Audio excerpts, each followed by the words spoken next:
Buenas noches, hermanos. En este día vamos a compartir con ustedes el video del estudio bíblico basado en el libro de Jueces, correspondiente a la segunda parte de la lección número 7. Este estudio estuvo a cargo de nuestro hermano Jorge González y que en esta hora ya vamos a compartir con la iglesia. Así que vamos a tener un momento de oración.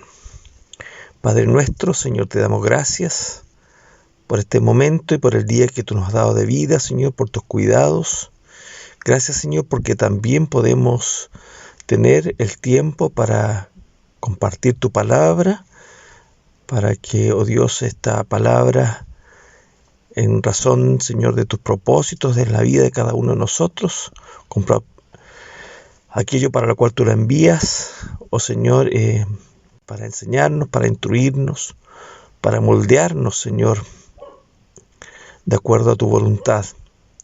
Señor, bendice a nuestro hermano presbítero Jorge González, que ha preparado este estudio, y que tu palabra, Señor, dé fruto en la vida de cada uno de nosotros y en la vida de la iglesia. Gracias, oh Dios, en el nombre de Jesucristo. Amén. Amén. Hola hermanos, les saludo afectuosamente en el amor del Señor, esperando que en estos tiempos difíciles sin duda estén siendo fortalecidos por el Señor, estén siendo fortalecidos sobre todo por la palabra del Señor, por cada momento que se puede disfrutar a través de las pantallas, en este caso, con respecto a lo que podemos conocer, aprender de la palabra del Señor. Momentos de oración que hemos tenido, los momentos de culto, obviamente, sea para ustedes, para cada uno de nosotros. Ciertamente lo es, y ese es mi deseo, que sea un tiempo de aprender, de ser fortalecido, tiempo de refrigerio, ¿no? Así que bien, ahora continuamos con este estudio del libro Los Jueces, a partir de, o guiados por el libro ciertamente de Tim Keller, Jueces para ti.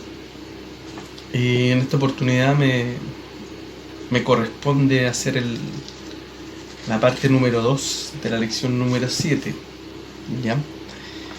Y ya nuestro hermano Sebastián Leiva hacía la primera parte la semana pasada, y él concluía este periodo del gobierno, podríamos decirlo, o de este juez elegido por Dios, que era Gedeón. Pues bien, luego de que Gedeón muere, ¿verdad? Como es ya continuo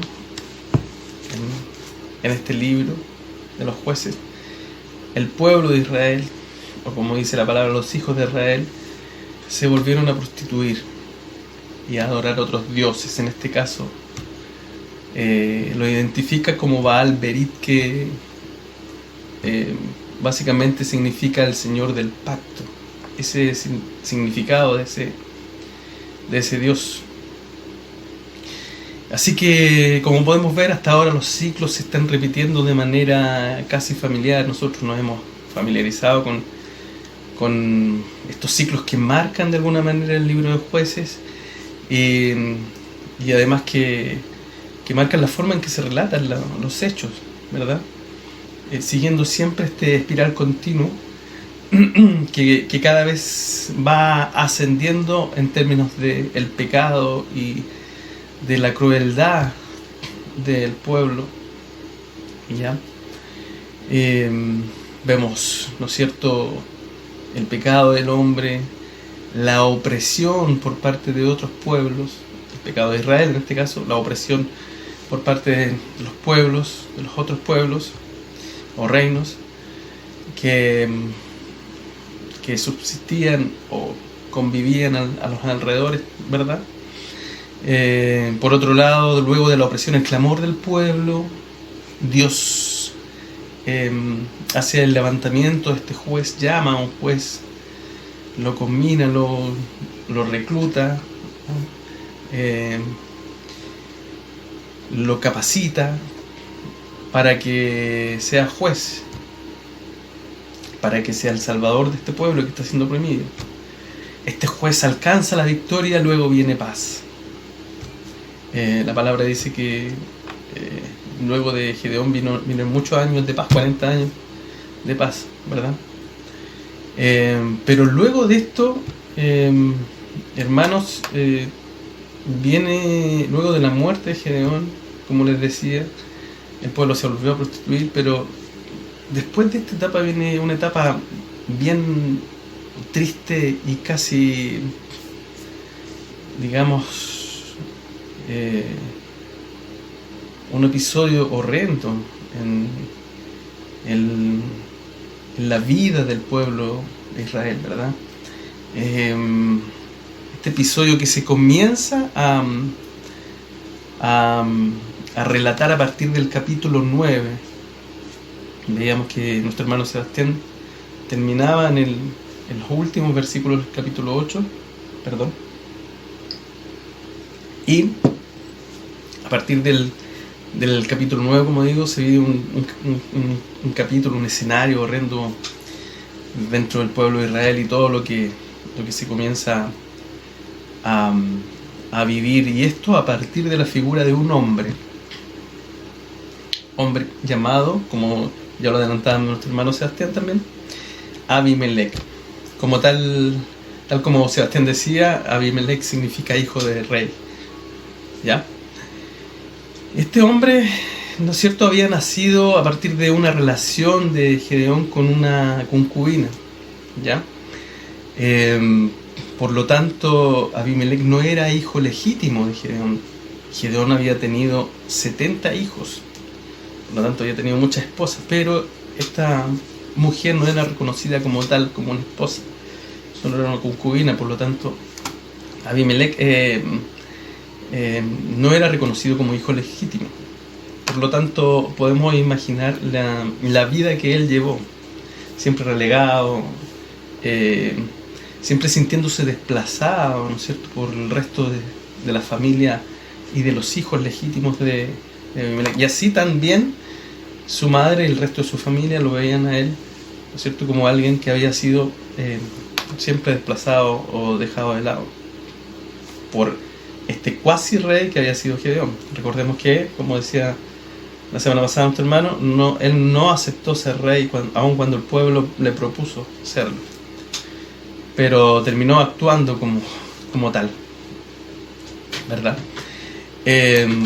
Entonces se levanta, como decía, la figura de Abimelech. ¿Y qué hace Abimelech ya cuando se siente con la capacidad, ¿no es cierto?, de dirigir su vida con todos estos sentimientos que él tenía, que había vivido siempre, de ser relegado? Él, ¿no es cierto?, comienza a hablar con sus familiares, acude donde están los hermanos de su mamá, sus tíos, ¿verdad?, en Siquem, y les pide que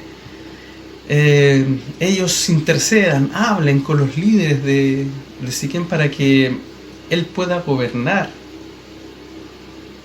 sobre los 70 hijos de Gedeón. Él les recuerda que, si bien no es hijo legítimo, también es parte de la familia, o sea, tiene la sangre de Gedeón, ¿verdad? Por tanto, los convence de que ellos hablen con los líderes de Siquem para que le den la autorización, los hagan, lo apoyen para que él sea rey de Israel. Pues bien, los tíos, los familiares acceden a esto y ellos hablan con los líderes de Siquem, ¿verdad? Y al punto de que ellos aceptaron y ellos mismos apoyaron a Abimelech en esta aventura, en esta en estos deseos que él tenía, que era un objetivo que él quería conseguir sí o sí.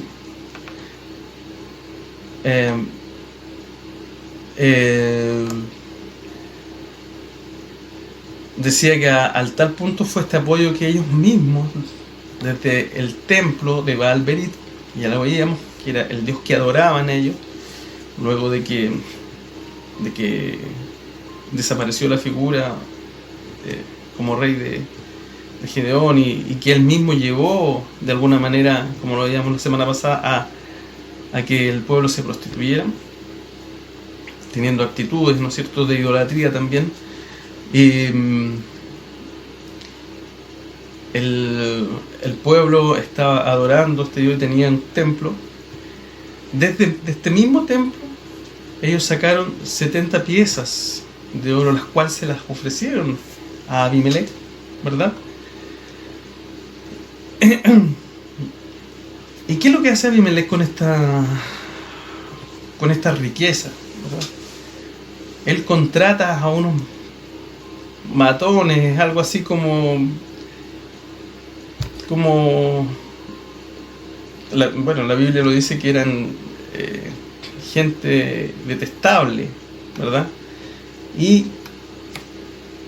él contrata a estos hombres para ir a cumplir su objetivo. Él llega a Ofra, ¿no es cierto?, donde se encontraba la familia, la descendencia de Gedeón, a la casa de su padre, ¿verdad? ¿Y qué es lo que hace? Asesina, ayudado por estos hombres que él mismo había contratado, con el dinero que le habían dado los líderes de Siquem. Asesina a cada uno de los hijos de Gedeón, los hijos legítimos, los 70 hijos, ¿verdad? A cada uno de ellos, que eran 70, los asesina en el mismo lugar. Dice que en la misma roca asesina a cada uno de esos hombres. Pues bien, de esta masacre, el único que logró salvarse, ¿verdad?, porque huyó, fue el hijo menor de Gedeón, llamado Jotán. Ya, particularmente o curiosamente, el significado de Jotán, quiere decir el Señor es perfecto, o el Señor no tiene mancha, ¿verdad? Interesante. Luego de que Jotán, ¿verdad?, huyó de aquel lugar, escapando, ¿verdad?, de la mano de Abimelech y sus hombres, se mantuvo escondido por un tiempo. Posteriormente de que Abimelech cometió este asesinato cruento, que detestable, eran sus medios hermanos, eran, como él mismo lo dijo, casi parte de su familia, regresó donde los líderes de Siquem. Y los líderes, dice la Biblia, de Bet Milo, que era una especie de palacio, un lugar que estaba cercano a Siquem, pero que era independiente, sin duda habitado por algún líderes también de influencia sobre el pueblo, ¿verdad? Por lo tanto, se reunió con ellos, y por supuesto lo proclamaron rey. Ellos mismos lo proclamaron rey, ¿verdad? Pues bien, cuando Jotán se entera de que los líderes de Siquem habían proclamado rey a Abimelech, realmente no lo puede creer, y a pesar de su temor, de su juventud, ¿verdad?, y de lo que había pasado, él se anima y acude al pueblo de Siquem, ¿verdad?, y se se empina en el monte más alto, que estaba contiguo a Siquem, y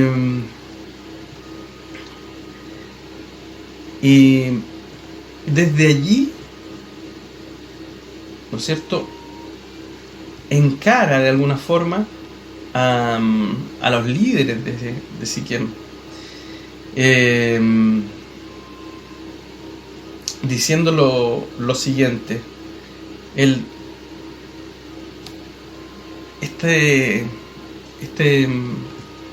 Estas palabras que él emite, obviamente desde literalmente la punta del cerro, como podríamos decir, la dice a viva voz, ¿verdad? Tengo que decirle, hermanos, que Siquem era un pueblo que se encontraba entre dos montes, ¿verdad? El monte de Gerizim y el monte de...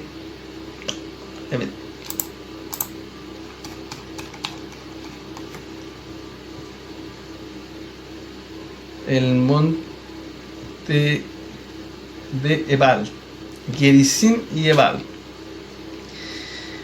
Se encontraba en medio de esos dos montes, ¿verdad? Y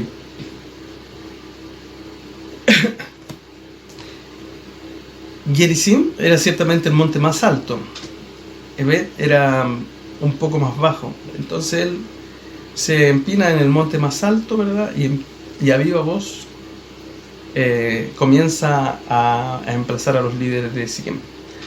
¿Ya? Podemos imaginarnos que entre esos dos lados o entre esos dos montes se producía una especie de eco. Por lo tanto, lo más probable es que se haya escuchado fuerte lo que él dijo, y esa fue la intención de él, hacerlo, pero a una distancia prudente, de tal manera que no se le pudiera apresar o corriera en riesgo su vida, ¿verdad? Así que lo que dijo Jotam fue lo siguiente, y leo textual. Voy a leer incluso de la versión TDT.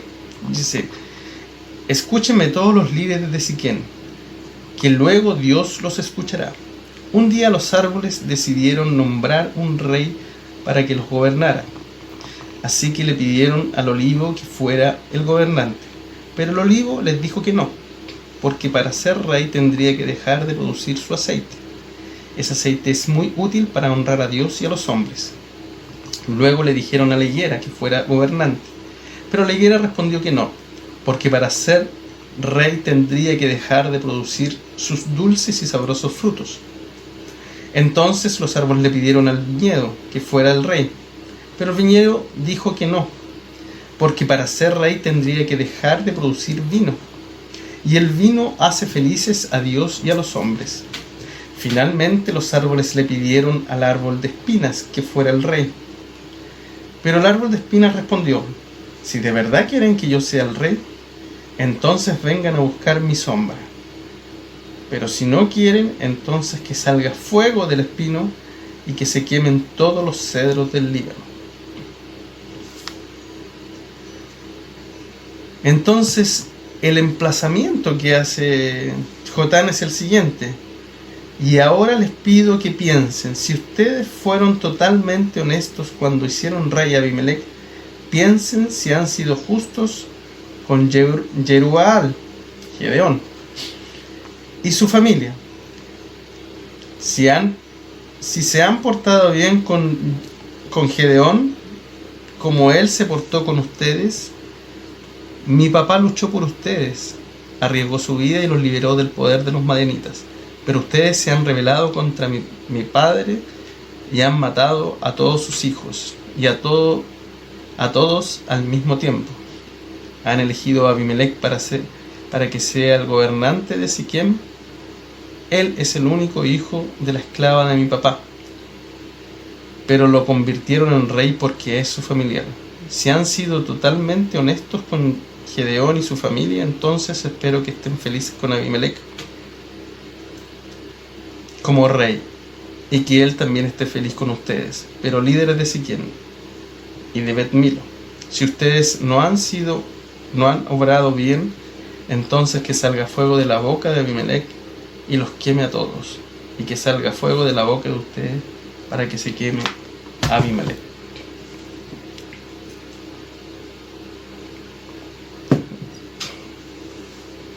Jotam les está diciendo que si su decisión fue correcta, si ellos lo hicieron conscientemente, inteligentemente, qué bien,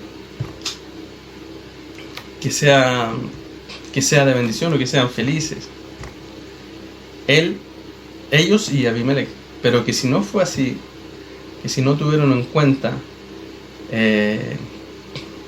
todo lo que Gedeón había hecho por ellos, ¿verdad?, que salga fuego de ellos y que se quemen. Entonces estaba representando con esta fábula, ¿verdad?, de los árboles, que la decisión que habían tomado, ¿verdad?, él lo veía así, había sido casi inverosímil, ¿verdad?, porque él presenta, ¿verdad?, a los árboles que eran importantes, trascendentes, principales en lo que era la vida de los israelitas, que proveían de todo lo necesario en su dieta alimenticia, ¿verdad?, y también en su economía. El olivo que daba el aceite, ¿verdad?, y su fruto, la higuera que también daba fruto, con el cual hacía muchos manjares exquisitos, ¿verdad? Y por otro lado el vino, que como dice ahí, alegraba la vida de ellos. Entonces, finalmente los árboles fueron a pedir el espino, que no tiene en realidad mayor trascendencia. De hecho, el mismo espino dice: si ustedes se quieren acoger a mi sombra, vengan. O sea, si quieren hacerme rey, vengan y se acogen a mi sombra. O sea, un espino no tiene la capacidad de albergar a los otros árboles bajo sí, porque su altura es muy, muy pequeña, ¿verdad? Y por lo general son árboles que tienen gran combustión y se queman, y lo que hacen con su follaje, como es tan bajo, queman el resto de los árboles que están a los lados. Por eso el Jotam pone este espino como ejemplo. En este caso el espino debiera ser Abimelech, ¿verdad?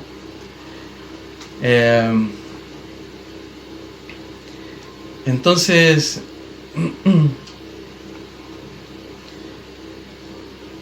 deja enviadas estas palabras Jotam, ¿verdad?, a los líderes para que tomen conciencia realmente de lo que hicieron. Él los acusa ciertamente de la muerte de los hijos, porque estos líderes, ¿verdad?, habían apoyado a Abimelech, ciertamente sabiendo que él iría por los hijos de Gedeón. La única manera de que él pudiera ser rey era que ninguno de los descendientes de Gedeón estuviera vivo, ¿verdad? Por tanto, su intención era eliminarlos, y ellos estaban conscientes y fueron sin duda cómplices del asesinato de estos hombres.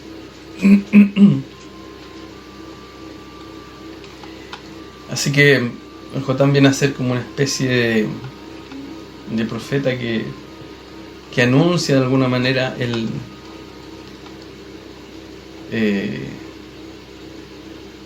futuro de estos hombres.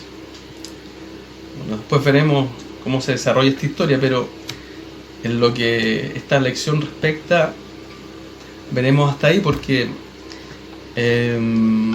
constaba algo que se me olvidó desde capítulo 8, versículo 31, hasta el capítulo 9, versículo 25. Ya para que lo puedan leer y van a ver en mayor detalle la historia de esto. La quise contar resumidamente para ahora rápidamente entrar a cosas importantes que tenemos que ver con respecto a esta historia. Y es lo siguiente, que debemos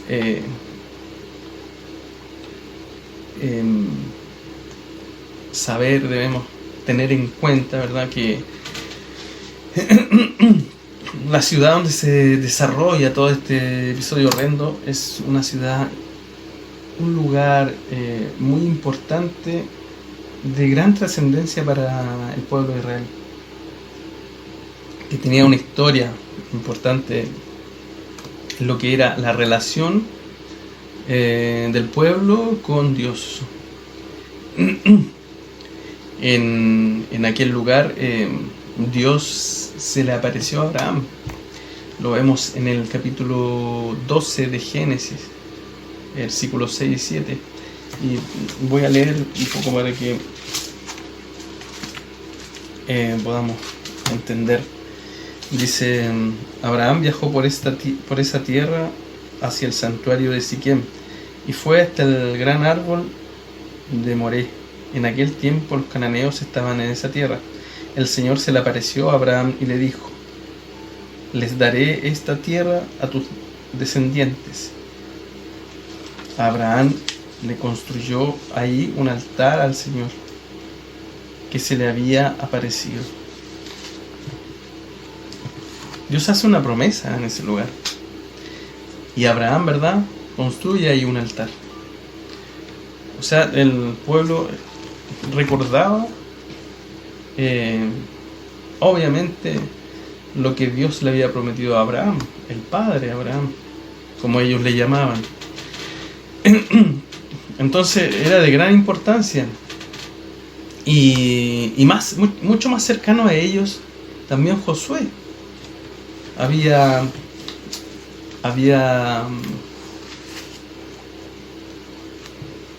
adorado a Dios. Fíjense que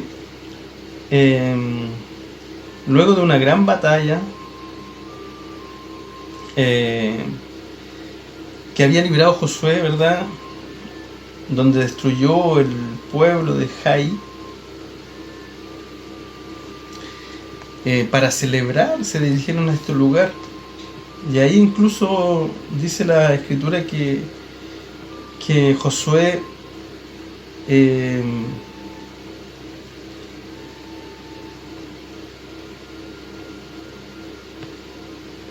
dice, luego de que ellos llegaron a este lugar, ¿verdad?, el pueblo se dividió en dos partes. Uno se puso a un lado en el monte Gerizim, como le había dicho, y otro en el otro monte, el monte Ebal. Y ahí, ¿no es cierto?, Josué leyó las leyes. Dice, déjeme ver, dice: todos en Israel, inmigrantes y ciudadanos, con sus jefes, oficiales, jueces, estaban de pie a los dos lados del cofre, enfrente de los sacerdotes levitas que cargaban el cofre del pacto del Señor. La mitad de la gente se colocó frente al monte Gerizim y la otra mitad frente al monte Ebal, tal como Moisés, el siervo del Señor, antes de su muerte, ordenó bendecir al pueblo. Enseguida Josué leyó todas las palabras de la ley, las bendiciones y las maldiciones, tal como estaban escritas en el libro de la ley. Josué leyó palabra por palabra, sin omitir nada, todo lo que Moisés había escrito. Todos escucharon, incluso las mujeres, los niños y los inmigrantes que vivían entre ellos. O sea, imagínense, un lugar importantísimo para el pueblo, un lugar donde había una historia, ni siquiera la historia de Israel.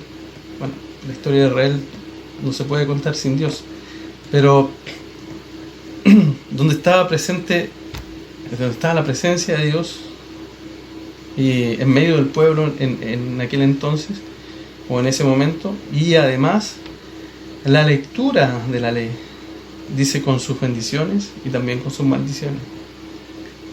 O sea, fue un verdadero acto de predicación de la palabra, de exposición de la palabra, ¿verdad? Donde todos escucharon, nadie quedó ajeno. Por lo tanto, ese hecho, ese momento debe haberse transmitido de generación en generación. Pues bien, esta es la importancia que tenía este lugar. Y ustedes ven en lo que se había convertido, un lugar de adoración de ídolos, ¿verdad? Un lugar donde se le rendía culto y se le ofrecía, no sé, piezas de plata, las mismas que le habían dado a Abimelech, ¿verdad? Bueno, eso por un lado. También tenemos este hecho de que Abimelech, ¿verdad? Muy diferente a los otros líderes que Dios había levantado. Él se elige él mismo, ¿verdad? No está Dios presente en esto. Todos y cada uno de los jueces que se habían levantado para librar a Israel habían sido levantados, ¿verdad?, por Dios mismo, enviados por Dios. Sin embargo, Abimelech se había levantado solamente por él, y no se había levantado ciertamente para salvar al pueblo, sino para reinar. Era un orgullo personal. Su orgullo estaba tan herido por el hecho de no ser un hijo legítimo de Gedeón, del, como decíamos, cuasi rey, que él tenía sed y hambre de poder. Quizás también por el significado de su nombre, ¿verdad?, él haya sido alimentado aún más por su familia también. O sea, en el hecho de que sus tíos lo ayudaron y los mismos líderes donde él vivía, donde vivía su madre, ¿verdad?, lo apoyaron. Tiene que haber habido cierta también simpatía sobre este hombre. Pero sin duda que el hecho de que él fuera gobernante sobre el pueblo les daba a ellos también cierta garantía. Entonces, ¿qué enseñanza podemos tener en cuanto al liderazgo? Ciertamente, los líderes en la iglesia deben elegirse con sabiduría. En nuestra iglesia, los líderes son elegidos por el pueblo o por la iglesia. Cada uno de nosotros, quienes elegimos los líderes, ¿verdad?, debemos tener en cuenta, previa oración, previa meditación, en muchas cosas, que los líderes no deben ser gente elocuente, gente simpática o gente muy sabia. Ciertamente que tiene que haber sabiduría y preparación en los líderes, pero no solo eso debe primar, ¿verdad? Debemos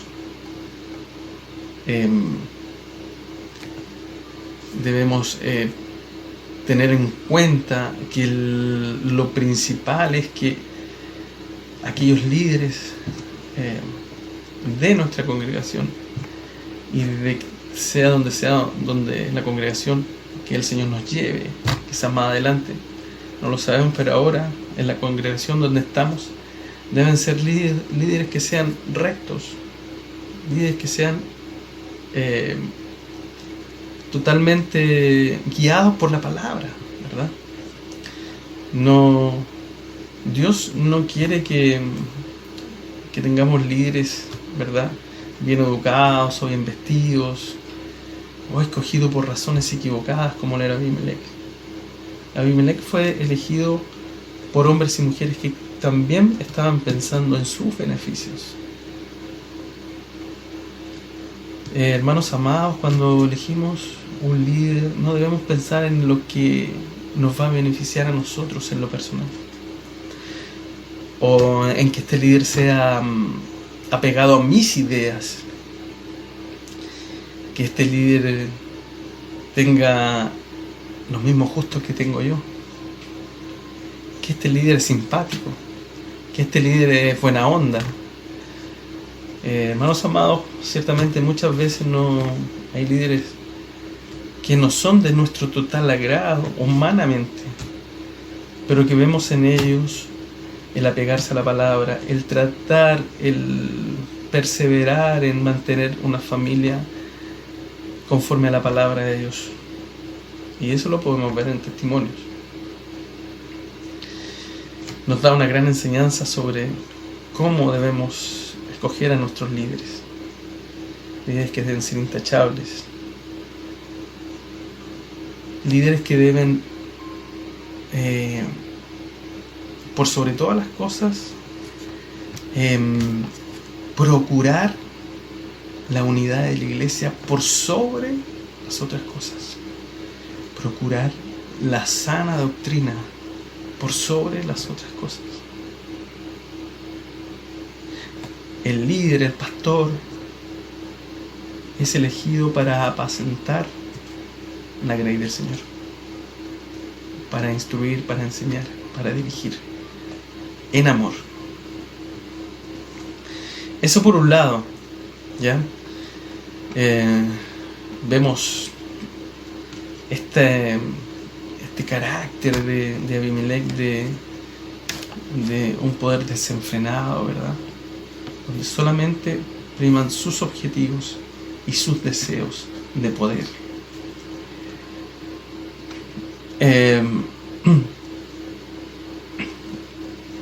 Luego también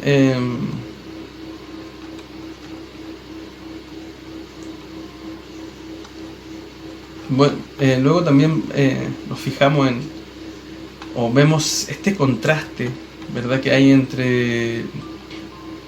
entre Abimelec y Jotán. Mientras Abimelec, ¿verdad?, quería a toda costa hacer que los líderes lo hicieran rey, ¿verdad?, y su objetivo era solamente ese, y a pesar de todo lo que podía pasar,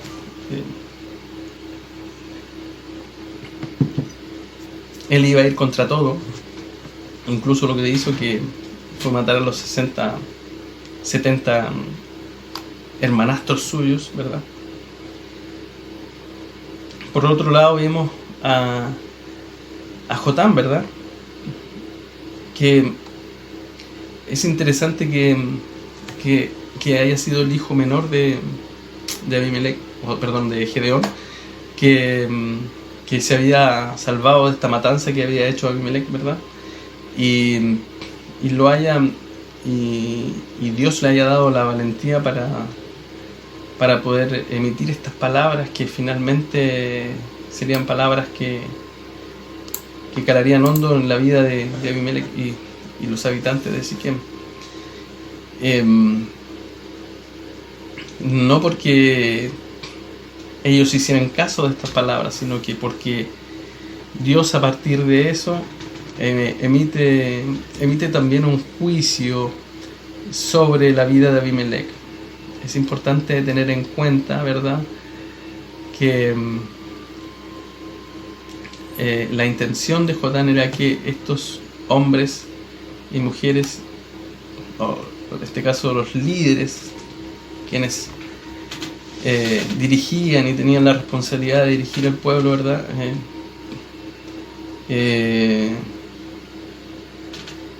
lo hicieran conforme a la palabra de Dios, conforme a lo que Dios había establecido.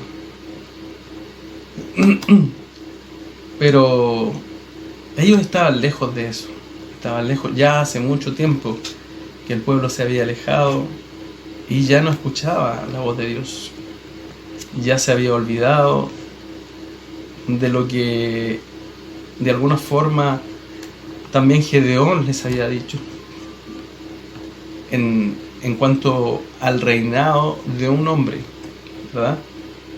En cuanto al tener un hombre como rey, que ciertamente haría que ellos se olvidaran de Dios y que Dios era el que tenía que reinar sobre el pueblo. En una de los pocos momentos también de lucidez que había tenido Gedeón, y había dicho estas palabras. Sencillamente ellos se habían olvidado de eso. Y entonces podemos ver este episodio, ¿verdad?, de maldad, de crueldad que se vive en el pueblo de Israel, pero sin lugar a dudas, más allá de toda la crueldad que podemos ver en este episodio, particularmente con estas muertes, ¿verdad?, con este ensañamiento sobre su propia familia, también podemos ver la mano de Dios en todo el juicio. Podemos ver la mano de Dios en cómo termina finalmente la vida de Gedeón, de Abimelech.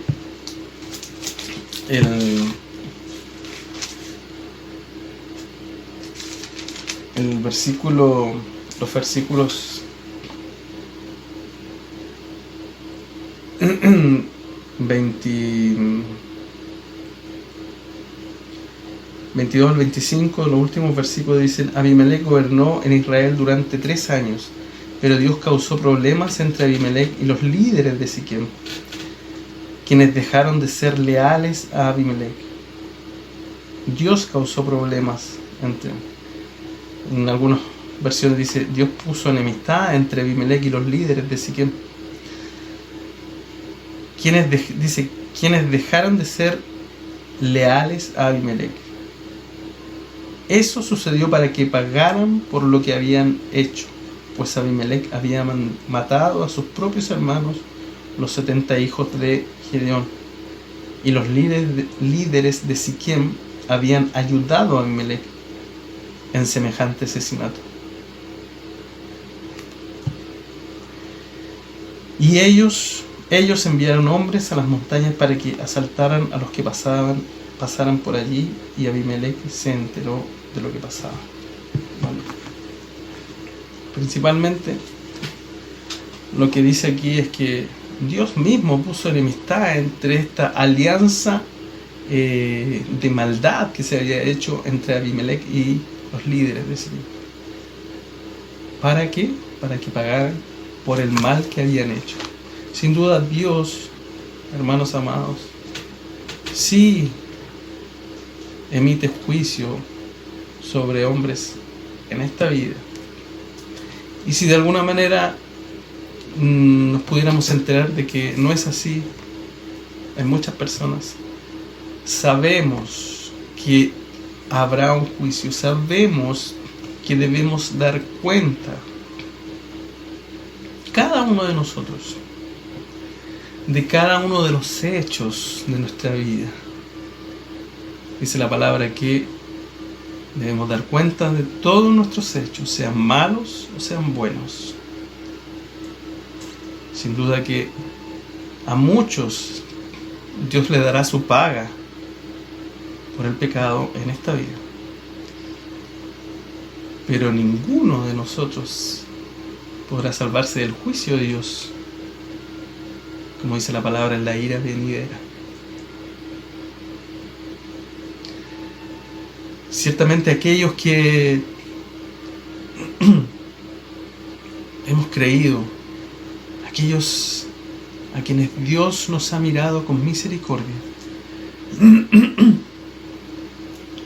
como miró con misericordia a Jotam, el cual le permitió vivir. Jotán en este episodio, aun cuando aparece en pequeñas partes, dando un discurso quizás, haciendo una metáfora, una fábula, representa lo que Dios hace en el corazón de cada uno de nosotros. El llamar al arrepentimiento, el llamar a la conciencia del hombre respecto a cómo está viviendo su vida, a mirar al pecado. Dios también pone en cada uno de nosotros la convicción de pecado y el que podamos ver lo mal que estamos delante de Él, pero también Él nos muestra la misericordia, Él nos muestra la salvación que es a través de Cristo. Cristo murió en la cruz para que los pecados que tú y yo cometemos, sean muy grandes o no tanto,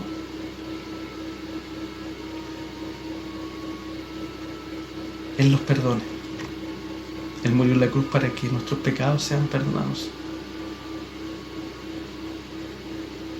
No hay ningún pecado que sea tan grande que no pueda ser perdonado por el Señor. Pero tiene que haber arrepentimiento.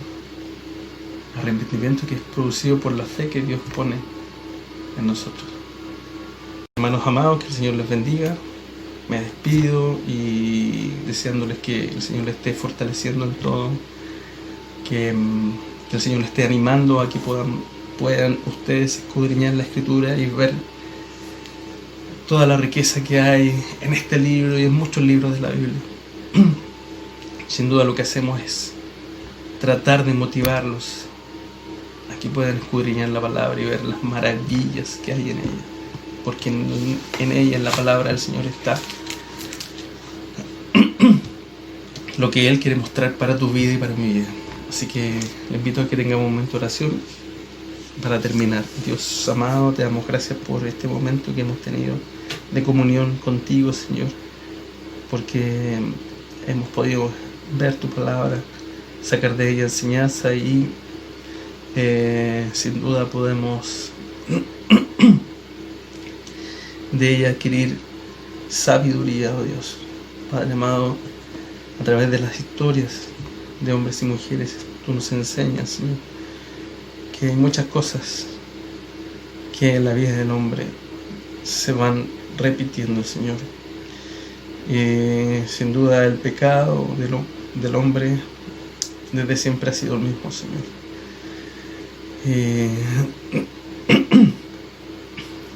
Se enorgullece nuestro corazón, Señor. Queremos llegar, Señor, a ser nuestros propios dioses, reinar sobre nuestra vida. Pero, Señor, ayúdanos y enséñanos, Señor, y muéstranos día a día, Señor, a través de tu palabra, que tú eres el que reina sobre nuestra vida y el que reinará por siempre, Señor, porque tú eres soberano sobre todas las cosas y aún sobre nuestra vida, Padre Santo. Que ese sea, Señor, el sentir de nuestro corazón y el deseo, Señor, de nuestro corazón, el que tú gobiernes sobre nuestra vida, Señor, día a día, para que gobernando sobre nuestra vida hagas de nosotros hombres y mujeres que te adoren en espíritu y en verdad, en obediencia. Gracias, Padre. Bendice tu iglesia, oh Dios, a cada uno de los hermanos que está ahí, a los que están tristes, a los que están acongojados, a los que se sienten solos, Señor, a los que están enfermos, a los que tienen temor, Señor. Infúndeles tu aliento, Señor, gozo, paz, sanidad, si es tu voluntad. Y Padre Santo, que tu presencia, tu amor y tu palabra sea suficiente en cada una de nuestras vidas. Tu gracia sea suficiente para nuestras vidas. Gracias, Señor. Oramos en Cristo Jesús. Amén.